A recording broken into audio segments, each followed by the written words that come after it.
And welcome to the Smoke Break. I'm your host, your old pal Zaid, here with Zoe Schwartz. Hi. And this week's guest, Dani. Dani is a Shady Pines Radio DJ and does the show Analysis Paralysis. So yeah, I'm super excited to have you on. Glad to be here. I like Excellent. the name of your show. It's good. Yeah, absolutely. Yeah, it's very on theme with us. Very on theme. Real quick, wanted to do a disclaimer. This show is for entertainment purposes only. We work in the field of mental health, but do not claim to be professionals in that field. Our intention is to have conversations around lived experience, and as a result, we may not always agree with everything our guests say, but we do intend to hold space for conversations and learning from one another. Let's do it. All right. So, isolation was something I was thinking about recently. I think something that you had said earlier before we had started was kind of in reference to like the idea that fears become our limits, right? And I feel like that's where I start isolating as I create this fear of the outside world. And then that's my limit becomes my front door. Has anybody else had like similar experiences with that? I feel like during the pandemic, I started to get real, like, it was hard to leave the house. And like every time I did leave the house, I'd get like way more anxiety than I normally did. And yeah, it was almost like even though I was miserable being alone all the time, I also like didn't know how to be around people anymore. So that was my experience recently with isolation. What about you? Well, I'm only smiling because I think that everybody forgot how to people for a bit there. Yeah. And we came back out into the world. There was a lot of awkward bumbling into how do I socially interact with anybody? Yeah. Yeah. My isolation is usually mental health driven. So when I'm in pain, I isolate mostly to keep other people from having to feel anything about my feelings. And then I'm worried about them, I'm managing them, and I'm not able to take care of myself. But I've also learned that isolation feeds the negative mental health traps that I find myself in. And so I have to force myself out exactly when I don't want to interact with the outside world. Definitely. That's a conundrum. I think something that Zoe's brought up like a lot of times was just like the idea that like the things that we're anxious about, like we start reinforcing the anxiety about them by staying away from them for longer. So I can kind of see how that would connect to your idea. Yeah. No, it does kind of suck once you realize that like, oh, the stuff I'm scared of is the stuff I have to do to get over how scared I am. And you're like, cool, that's fun. But then once you do it a couple times, you start to realize that you're pretty much always making it worse in your head than it's going to be, or regularly, that our minds make it worse. So. Oh, worrying about things ahead of time means I get to suffer through them twice. Yeah. Not only when I worry about it, but also when it's happening, when I get there. Yeah. Might as well just suffer once when it's happening. Yeah. Why do we do this to ourselves? Honestly. Yeah. I don't know. I had to ask my roommate, Taylor, who's not here today. But I had to ask him, like, we were just kind of like sitting at the house and like I walk out of my bedroom, which I spend a lot of time in apparently. And I was just like, hey, do I spend a lot of time alone? And he's like, yes. And I was like, okay, maybe we don't need to answer so quickly. It's fine. But like, yeah, it's hard to like even gauge like what's too much alone time. Yeah. Well, you're supposed to take time for yourself. You're supposed to have me time. But if your Google Calendar looks like mine, it's like a rainbow threw up in there. And delicious. Between being a single mom, working, any kind of a social life, any kind of a dating life, and then trying to find time that's me time. But I'm the kind of person that if I'm sitting not doing anything, I have been driven my entire life by this capitalism, beautiful capitalism society that tells me that if I'm not being productive, I have no worth. I have no use. And so isolation can look like taking care of all the things that I need to take care of, but the not enoughness there. If I'm alone and I don't have feedback from someone else, I don't necessarily know if I've done enough. Yeah. And that goes into spending enough time alone or enough time outside of the room. I think that not enoughness is just very prevalent. Yeah. Well, I mean, progress is hard to see as the person who's experiencing it, Absolutely. Like there's so many times that like I'll be in I guess like a familiar situation and I'll be handling it not as well as I want to. And somebody has to point out like, you're handling this better than you did 5 years ago. And it's like, holy shit, you're right. Like I have to make that acknowledgement of like growth is happening. And like, I don't know, just the importance of like community and just like people around you. Like we need that feedback. Like I spent so much time thinking that like, all I have to do is go on this self-help journey where I just isolate and I fucking read more books. And once I have all the information, then I can go out into the world. And it's just like, I use self-help as a reason to isolate. I said, once I have enough information, then I'm worthy of being a part of the world. Then I'm worthy of community and love and support once I'm totally healed. But until then, I need to isolate myself. And like you were saying, like I don't want my emotions to be other people's emotions. But then you're not practicing being around people and it gets harder. It does. Yeah. It has been. The pandemic definitely made me realize how much like Well, and when I was younger, I was like one of those people that I think I was like a true extrovert when I was younger. And it might have just been like trauma induced, but that like I needed outside validation to feel like comfortable.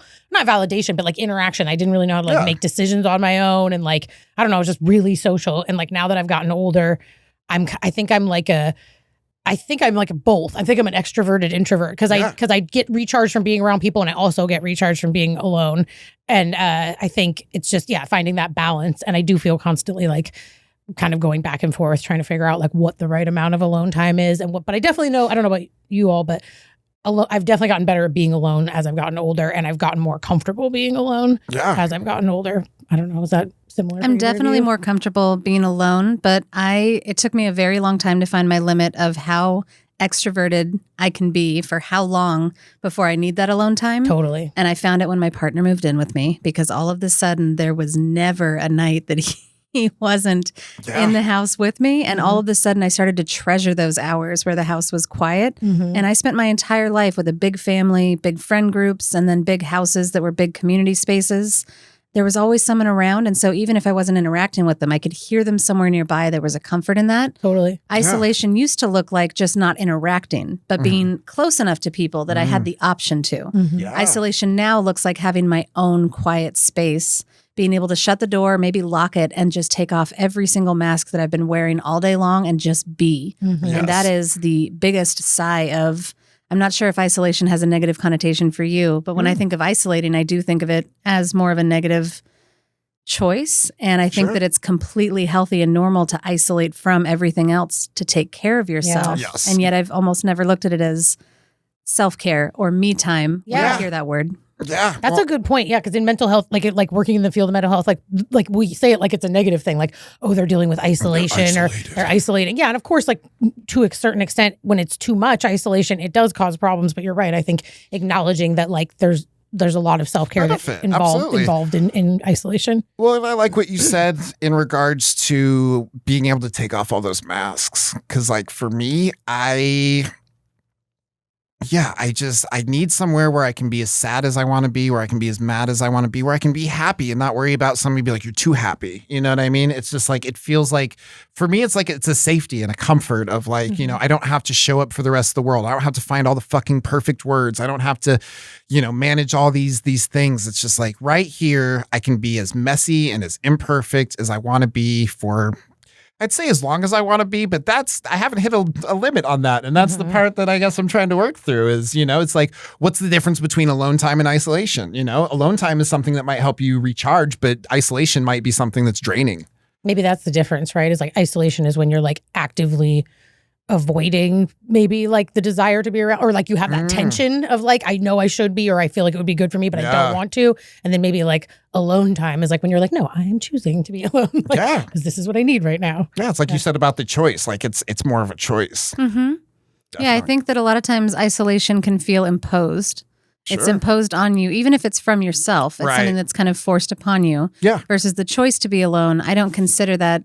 I don't tell people I'm isolating. Yeah. No. Totally. Yeah, definitely. Semantics. Yeah. No, I was going to say the language is powerful there, but it's very powerful. It's very powerful because it's like, I think if I can frame the times that like I might consider myself isolating in a better way of like, I just need this alone time, because it's like, I feel like alone time is the thing that allows you to charge your battery so that way you can go be social. You know, like isolation is like, I need to be alone because this is what I control and I never want to go out. Like, I don't want to go out there, you know, or like, I'm not allowed to go out there. Or I don't want to go out there. Like whatever the case may be, it's like, you know, it's accepting that that's the way things are, but still having a desire to be a part of it.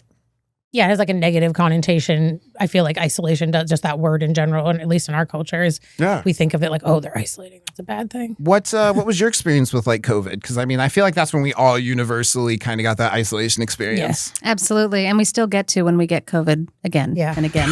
That's a very good point. That's a very good point.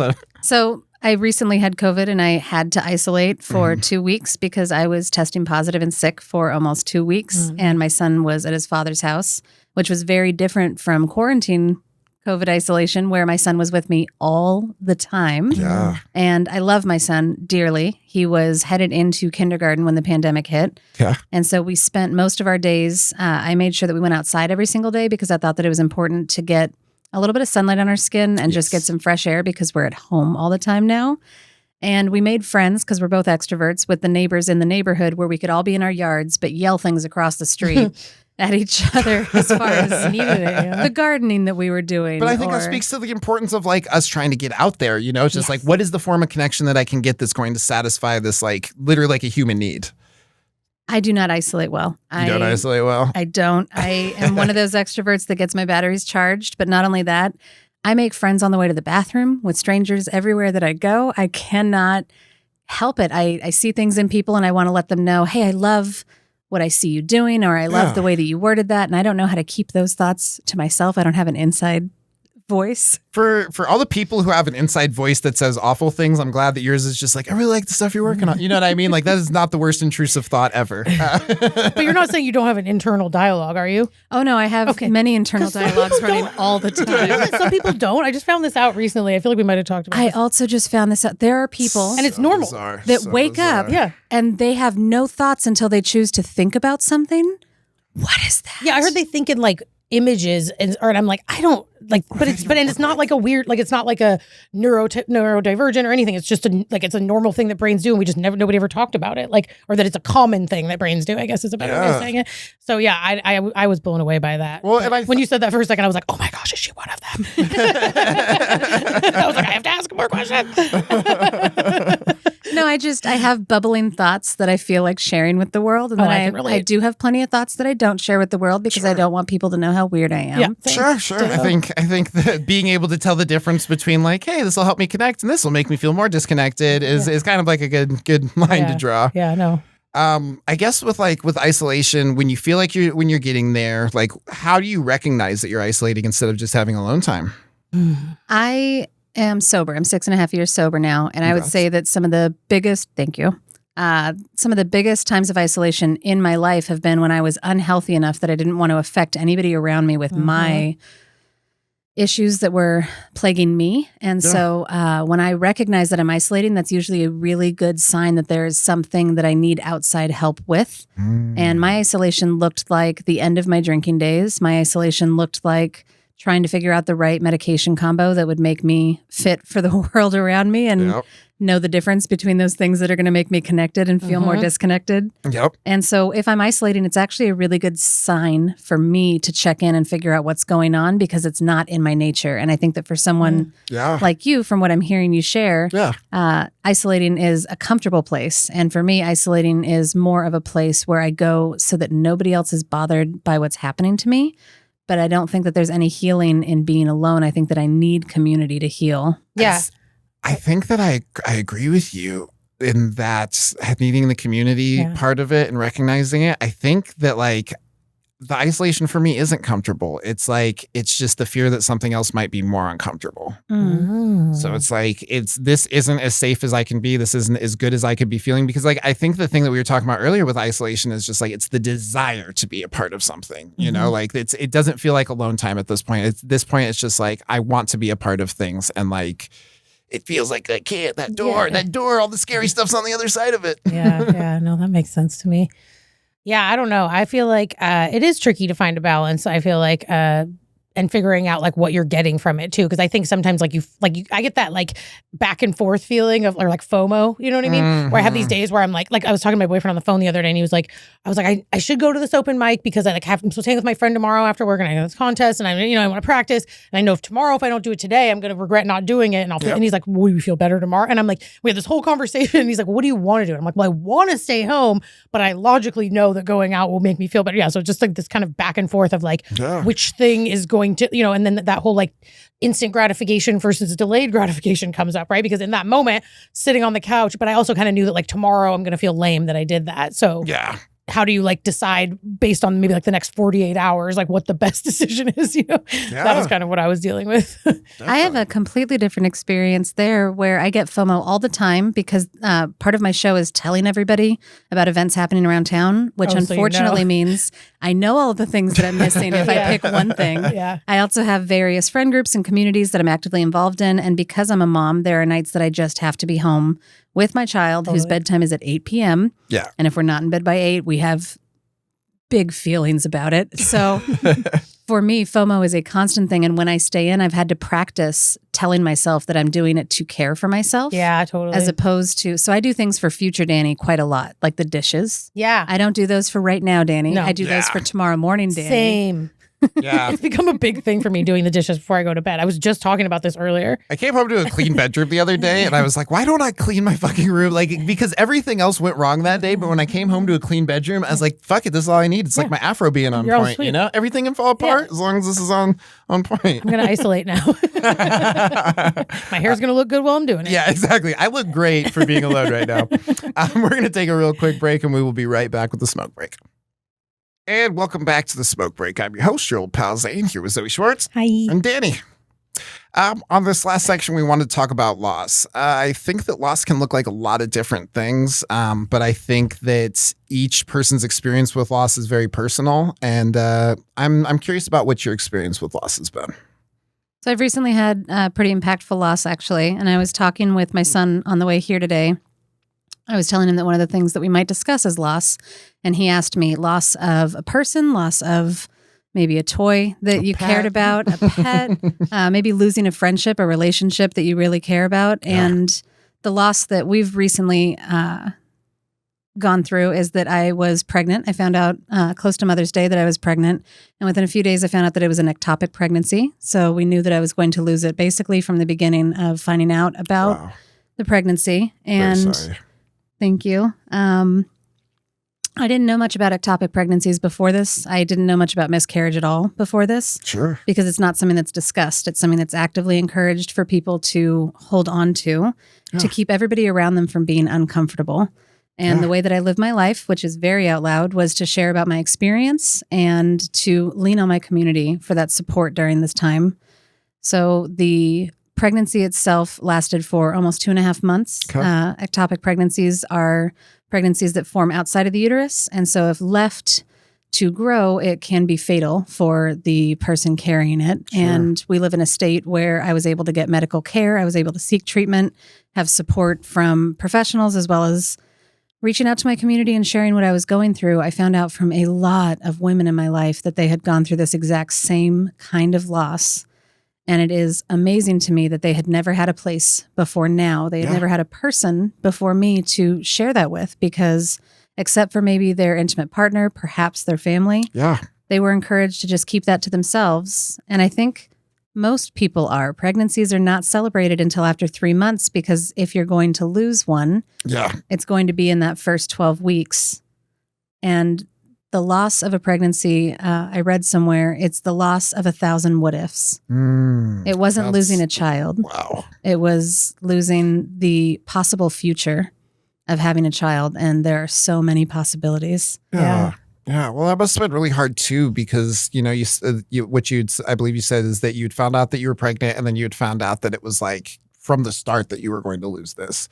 What was it like, I guess, having to like make that preparation of like, you know, this is an inevitable loss? I want to start this by saying that I think that abortion is every single person's right. I agree with it wholeheartedly. And I want every single person has the right to an abortion. Mm-hmm. I struggle with the idea of getting an abortion for myself because I was able to feel a life inside of me. And I had to make a medical decision to end that life in order to make sure that I did not get sick or have any complications. And knowing that that was coming was bittersweet, only because there's so many things in life that you don't know that you're going to lose before they're gone. Wow. Mm-hmm. There are so many times that I've lost something in life where I look back and I try to remember the last time that it felt good. If it's a relationship, I try to remember the last time that I had my hands on whatever treasured object it is that I'm looking for. And this was knowing that I was losing something. So I was able to embrace the fact that it happened at all. I was able to lean into my partner. I was able to prepare for the loss in a way that I think people do when they know that the death of a loved one is coming. Yeah. And I was able to walk through that with my son and my partner and my family and all of my friends, aware of what was happening with me, to hold me on my hardest days. Mm-hmm. Yeah. Well, I feel like that's really important too, is leaning on other people, because it's like, that's, I don't know. Loss is such a hard thing to experience by yourself, and especially like something like just as personal as that, you know, like having a life inside of you and just from the start, just like knowing how it's likely going to end. My mom, before she had me, had a daughter who was born with like a condition where it was like, I guess similar in a way of just like they were like, hey, this child is not going to survive this. So this is a matter of when you decide that like you have to turn off the machine. And just understate, like, just my mom always told me, she's like, no parent should ever have to experience the loss of a child, you know, like children experience loss of parents, you know, because they're older, like it's to be expected. But like in the other way around, there's no way to like really prepare for that, I imagine. Yeah. There's not. I don't think that there is any way to prepare for it. I reached out to different groups. There's, you know, places that you can go to get support. Hearing other people's perspectives, hearing what they went through was really the most helpful. Yeah. Good. I had someone share with me that there is no death more intimate than the one that passes through you. Oh, wow. Yeah. Wow. And there were things like that on my darkest days made me feel like someone else, somewhere else has sat where I'm sitting, has been feeling the way that I'm feeling right now. And I have survived 100% of my hardest days to get here right now. I know that I'm going to survive things even when they're hard because I have survived everything up until now. Yeah. Yeah. Definitely. Yeah. Well, and I think like even just having those other perspectives, because it's like I feel like we gain perspectives through our own experiences, and those are things that we can share with other people. But like that goes both ways. Like there's people who have had either, you know, similar experiences or even different in a way, but still relatable, where it's just like they can offer you those words that like somebody like me, I could never offer you because I haven't had that experience in any capacity, you know, so that to be able to reach out to community and be able to process your loss with the people who have also either are processing, have processed, or about to need to process. So yeah, something you said that's not necessarily specifically about that, but about loss in general that I feel like came up for me recently was like something how we do this thing where we like, or at least I've caught myself doing it before. I think it's somewhat common where we're like, you know, say when someone dies and you're like, did you know that, like, were they sick or was it like out of the blue, right? And then somehow we're like, well, if you knew, then like kind of what you said, where like there was time to prepare, you know, and like, but I said that to somebody recently and they gave me the feedback of like, it doesn't really make a difference. Like it's really hard to lose someone no matter what. And that like, and then I was like, oh, that's that whole like meaning making thing that we like to do where we're like, oh, well, somehow the loss is going to feel less impactful because you knew it was going to happen. Like, you know, and it's like, but also watching someone, like obviously not the same as you, but if someone was sick that you love, that, you know, watching someone get really sick and die can be really traumatic as well, or for them as well too, you know? And so it's kind of like this weird thing where we want to be like, oh, how can I make this feel better? Kind of your thing about like needing to isolate for not have to manage other people's emotions, because we do without even realizing it. We're kind of like, oh, how can I make this feel less bad for you so I can feel less weird about the thing you shared, even though we may be comfortable talking about it. It's just this thing we've been taught to do, kind of like to be like, oh, maybe it wasn't as bad, or I'm glad it happened this way, you know. And then I realized that maybe that's not a helpful thing to do for people that are dealing with loss. But I definitely did it in a moment and learned my lesson. Like, oh, that wasn't well, I think needed to hear. There's always levels to things, but you can drown in 2 feet of water just like you can 20. Right. And so loss, whether or not it seems as impactful, whether or not it seems like as big of a deal, I can tell you that if I have all these things stacked up against me, losing my keys can be the straw that breaks the camel's back. And I will burst into tears and have a full-on panic attack because I've lost something where I just had it. I don't know what's happening. I just need to get on with my day. And I can say that the big losses, the ones that are supposed to devastate you, it is okay to be okay through those things. And that was the biggest thing that happened with this loss, was that I wasn't perpetually depressed. I wasn't sitting in grief in a way that was uncomfortable, because I was comfortable flowing in and out of, this is a real thing. This is something that I'm enduring. This is happening to me. And I'm still alive. My son is still alive. I still have a family and a group of people that I want to interact with. And so holding space for the fact that it was okay to fall apart and it was okay to be okay during loss was something that nobody prepared me for. Because so often you see someone grieving. Let's say someone has lost a family member. Let's say a child is grieving over a pet that they've lost. We expect them to be sad until they're not. And then they're not sad anymore. they've reached that magical turning point, and now everything is. I did my sad subscription. I'm all paid up. That's a big misunderstanding about grief. Is that and that's something that I learned too. Is like this whole idea of the stages of grief.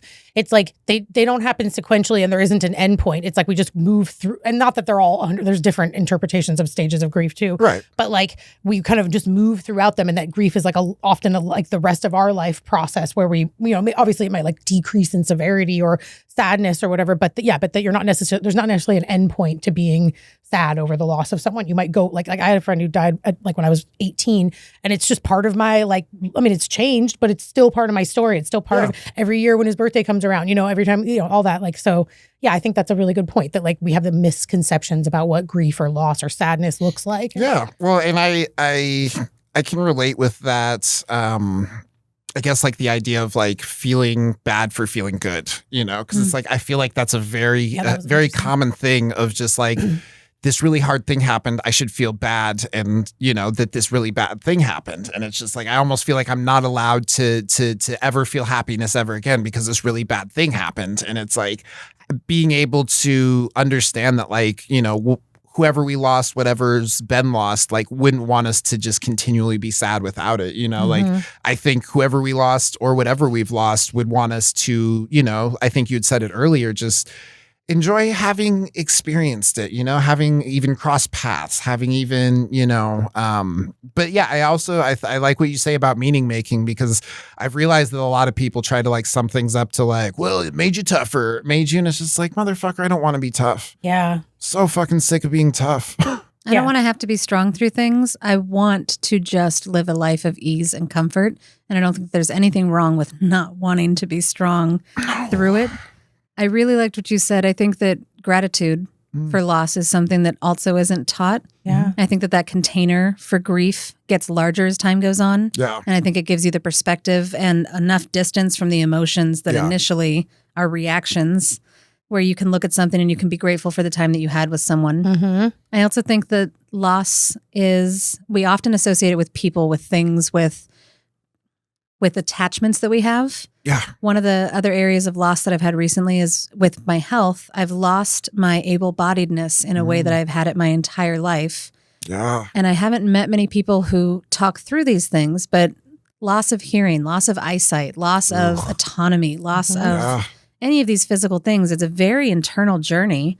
And I've had to face my internalized ableism. I've had to face all these things that I used to think of myself as and that I used to be able to do. Yeah. Because of a loss where it's nobody's fault and it's not something that I have any control over. Yeah. So that's similar to any other. Yeah. Well, I think even like what you said, where it's like you don't have any control over it, and it's like those are contributing factors that like make even processing loss like a different experience. Where it's just like, okay, I just have I don't have any control over that. This is just my body. Like it's not my fault. It's not like I tried to jump over a fucking fire truck and failed. I don't know why that's an example, but like this isn't something I did to myself. But like this is still happening, and just having to like come to terms with that. Mm-hmm. I think it's extremely important, because it's like there are going to be a number of things that are out of our control. There are going to be things that we lose because we lost them for ourselves. Yeah, and sometimes it's a good thing. That made me think about like loss of identity, right? Like one aspect of your identity. Like I feel like I've gone through phases like that where I was like, I used to be like the fit girl that lost 100 pounds, and then I like decided that was really unhealthy, and then I had to like figure out who I was, because that was like so much of my identity. Yeah, and there was a big loss around it. I had to fill that part of my life with something else. It's way cooler now, I'll tell you that much. Dieting's not that fun, but neither is exercising for some people. But but yeah, no, I like the way like that there isn't just loss around. Like loss doesn't always mean death. It can be like a loss of an identity. It can be a loss of whatever. But I think specifically becoming disabled too, like I think is a really big one that we don't talk about enough in our culture. Yeah. And that we're all going to be disabled one day in some form or another, because as we age, we become disabled. And I think that's a really important conversation that we should be having more. Definitely. And maybe the idea that like our who we are will change throughout our life, and that we don't have control over that, because I think we're told we have control over those things. And then when we realize we don't, then it's like this huge loss. And if we would have just said from the beginning, like, shit gonna happen and you're gonna change. This was never mine. Yeah, none of this is promised. Yeah. And I feel like that might be a better way to to talk about stuff, but we just don't do that in our culture. So, Yeah. but yeah, I think that's a good point that you brought up. Yeah. there's And different loss kinds. can have kind of a negative connotation, similar to what we were discussing before, but there's also things that you want to lose, right? Absolutely. Yeah. Loss of ideals that I was raised with, loss of the identities that no longer serve me, loss Exactly. of Yeah. my trauma responses. Like these are things that I sometimes actively pick up and set down, Totally. but sometimes they're things that just take time. And it's not something that we always get to choose when it happens, how it happens. Sometimes you look around and you've lost something that followed you for years before now. And that's something to be celebrated in some ways, but it's not always a conscious decision. It's not always an action that I take. When I lose things, sometimes I'm losing them for the good. Yeah. And it's being replaced with other things, like you said. Yeah. Absolutely. Totally. Yeah, Absolutely. I like Well, that. Dani, thank you so much for sharing Yeah. your perspective, Thank you sharing for your sharing. time. Yeah, it's been a pleasure having you, and I really enjoyed this conversation. So thank you so much for joining us. Yeah. Absolutely. This is great. Excellent. All right. Well, that is about the smoke break. I'm your host, your old pal Zane, here with Zoe Schwartz Me. and Dani. Later, players.